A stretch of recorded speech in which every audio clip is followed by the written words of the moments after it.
Let's talk about the time the Reverse Flash rewrote his own origin. Eobard Thawne was born a genetically engineered genius in the year 2451. Despite his genius-level intellect, his parents saw that he lacked social skills and thought that a younger brother to care for would help him adjust, so they had a second son named Robin. Eobard spent so much time caring and taking care of Robin that his own studies fell by the wayside. As a result, his application to study the Speed Force at the Flash Museum was rejected. Eobard just started illegally doing the research on his own for quite some time, though. Much later down the line, he was caught. But he wasn't just caught by any officer. No, he was caught by his brother Robin, who reprimanded him on the spot. At that moment, a future version of Eobard traveled back, killed Robin, and prevented him from ever being born.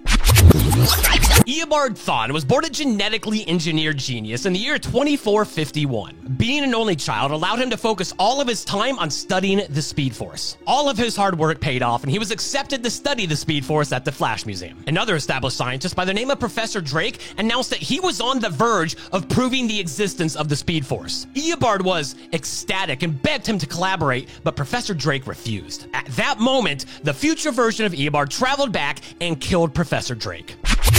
All of his hard work paid off, and he was accepted to study the Speed Force at the Flash Museum. And he filled the vacant role of the new professor, and his colleagues dubbed him Professor Zoom thanks to his knowledge of the Speed Force. But the Speed Force had remained such an elusive mystery that despite dumping all of his time into it, he still wasn't able to tap in. It had become an unhealthy obsession. This caused his parents to become very concerned, and they actually instigated the closure of the Flash Museum, forcing his research to come to a screeching halt. Until the future version of Eobard traveled back and wiped his parents out of existence.